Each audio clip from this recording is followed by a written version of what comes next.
Menjadi pemain NBA tentunya pasti Anda menjadi seorang yang sangat kaya. Menjadi pemain cadangan saja sudah bisa dibilang menjadi pemain yang kaya.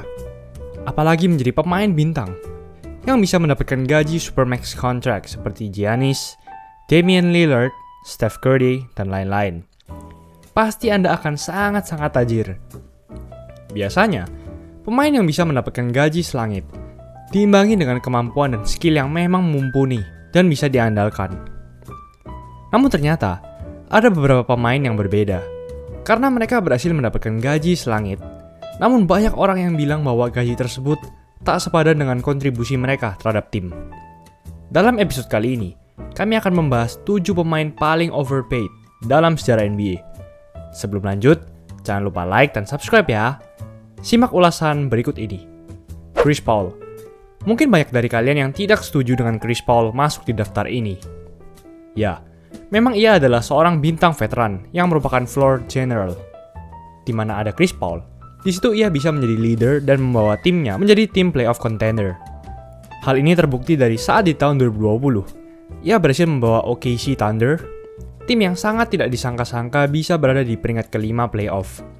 Lalu di musim ini di Phoenix Suns, tim yang bahkan musim lalu tidak masuk playoff, sekarang menjadi playoff contender, dan bahkan memiliki start yang sangat baik di awal-awal musim 2020-2021 kemarin. Namun, di tahun 2020, ia merupakan pemain dengan bayaran tertinggi kedua di NBA, hanya di bawah Steph Curry, dengan gaji $38,5 juta di tahun tersebut, atau sekitar 538 miliar rupiah per tahun, dan akan meningkat tiap tahun hingga puncaknya di $44 juta pada tahun 2022, atau sekitar 615 miliar rupiah per tahun. Wow! Hal ini tentu tidak sebanding dengan usianya yang sudah tergolong tua dan rawan cedera. Seharusnya, dengan gaji besaran tersebut, ia harus bisa membawa timnya melaju ke final. Namun mungkin, OKC Thunder saat itu agak nekat. Namun setidaknya, Chris Paul sudah bisa memberi dampak yang besar bagi tim ini di tahun lalu. Chandler Parsons. Di tahun 2016, Parsons secara sangat beruntung mendapatkan kontrak 4 tahun $94 juta dari Memphis Grizzlies, atau sekitar 330 miliar rupiah per tahunnya. Di musim sebelumnya, ia memang mencatatkan rata-rata yang cukup solid di Dallas Mavericks dengan 13,7 points per game. Dan kita tentu tahu pada saat di Rockets, ia juga menjadi pemain inti yang sangat solid dan pernah menembak 10 kali tembakan 3 angka dalam satu half. Ekspektasi Grizzlies yang sangat besar harus kandas terhadap Parsons. Karena pada saat musim pertama Parsons bermain di Grizzlies, Parsons hanya bermain 34 pertandingan saja. Lalu ia terkena cedera sobek meniskus, dan hal tersebut menjadi cedera meniskus ketiganya hanya dalam waktu 3 tahun terakhir. Dan pada saat sebelum cedera, ia hanya memiliki rata-rata 6,2 points per game dengan persentase tembakan 3 angka hanya 27% saja. Di musim selanjutnya, ia hanya bermain sebanyak 36 pertandingan saja. Dan musim selanjutnya lagi, ia hanya bermain 25 pertandingan. Hal tersebut tidak jauh akibat dari cederanya di lutut yang sering kambuh. Sangat tidak seimbang bukan? Kontribusi yang diberikan tim dengan apa yang didapatnya. Di tahun 2019, Parsons sempat di-trade ke Atlanta Hawks. Namun pada 5 Februari 2020, ia dilepas oleh Hawks. Tyler Johnson. Memasuki musim 2016-2017, Tyler Johnson sebelumnya bermain di Miami Heat sebanyak 36 pertandingan dan masuk dalam starting 5 sebanyak 5 kali. Namun, ia hanya mencatatkan sekitar 7,4 points per game selama karirnya di Miami Heat selama 2 musim. Dan seharusnya, ia hanya akan menjadi pemain cadangan yang biasa-biasa saja. Namun, ia berhasil mendapatkan kontrak sebanyak 4 tahun $50 juta, atau sekitar 175 miliar rupiah per tahun. Kontrak ini sudah berakhir di 2020. Memang, di awal kontraknya di musim 2016-2017, ia berhasil memiliki musim dengan rata-rata points per game tertinggi dalam karirnya, dengan 13,7 points per game dalam 73 pertandingan. Semuanya berasal dari cadangan. Namun di musim-musim selanjutnya, rata-rata tersebut terus menurun. Ia pun di-trade ke Phoenix Suns. Namun di sana, ia justru menjadi pemain dengan persentase field goal efektif kedua terburuk di liga. Tim Hardaway Jr. Tidak seperti ayahnya, ia ternyata memiliki gaji yang bisa dibilang lebih besar dari ayahnya dulu. Memasuki musim 2017-2018, Hardaway Jr. berhasil mendapatkan kontrak 4 tahun $71 juta dengan Knicks, atau sekitar 253 miliar rupiah per tahun. Berbeda jauh dengan ayahnya. Ayahnya sudah menjadi 5 kali All-Star. Namun ternyata, bila gajinya ditotal selama berkarir di NBA, ternyata hanya $49 juta saja, atau sekitar 690 miliar rupiah. Hal tersebut jauh di bawah kontrak anaknya yang hanya dalam 4 tahun saja. Salah satu alasan Hardaway Jr. dibilang overpaid tentunya adalah performanya yang sekarang. Di New York Knicks, memang ia memiliki statistik terbaik di karirnya, di mana ia pernah mencatatkan 19,1 points per game selama beberapa bulan sebelum berpindah ke Mavericks. Mavericks adalah tim yang berbeda, karena tumpuan offense-nya berada di Luka Doncic dan Kristaps Porzingis. Sedangkan Hardaway Jr. adalah pemain sayap yang rata-rata. Bahkan di awal di Mavericks, ia hanya bermain 19 pertandingan, dan akhirnya cedera dan harus menepi. Ia pun memperpanjang kontraknya dengan Mavericks di musim ini. Dan kita tahu, Mavericks sampai sekarang masih menjadi tim papan bawah di wilayah barat. Nicolas Batum, pemain asal Prancis yang sekarang membela Los Angeles Clippers ini, ternyata masuk dalam daftar ini.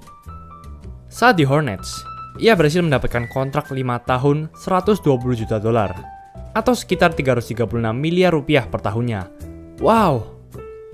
Hornets mau memberi kontrak ini karena memang, di musim sebelumnya, Batum memiliki statistik points per game dan assist per game tertinggi dalam karirnya, dengan 15,1 points per game dan 5,9 assist per game. Namun ternyata, hal tersebut berbanding terbalik dengan yang terjadi selanjutnya.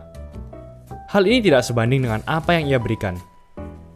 Momen di mana Hornets menandatangani kontrak tersebut, sudah banyak orang yang bilang bahwa kontrak ini akan menjadi salah satu kontrak terburuk dalam sejarah. Di musim 2017-2018, ia sempat mendapat cedera di awal musim dan menepi sekitar 7 minggu. Ia hanya finish di 11,6 points per game musim itu, padahal ia bermain sebanyak 31 menit per game. Statistik tersebut menurun setiap tahunnya. Di musim 2019-2020, ia hanya bermain 22 pertandingan dan mencatatkan 3,6 points per game saja. Bahkan ia sempat meminta maaf kepada warga Charlotte, karena tentunya fans Charlotte sudah menaruh harapan besar kepada Batum. Namun ia tak berhasil membuktikannya. Blake Griffin, pemain yang pernah menjadi Rookie of the Year dan 6 kali masuk All-Star ini, ternyata masuk dalam list ini. Di tahun 2017, masa-masa di mana Griffin diterpa wabah cedera. Entah kenapa Clippers menandatangani kontrak 5 tahun $173 juta, atau sekitar 490 miliar rupiah per tahun. Setelah menandatangani kontrak tersebut, Griffin hanya bermain 33 pertandingan saja di Clippers, lalu mendapat cedera MCL dan harus menepi 2 bulan. Saat sebelum cedera, ia memiliki statistik 22,6 points per game dan persentase free throw tertinggi dalam karir, dengan 78%.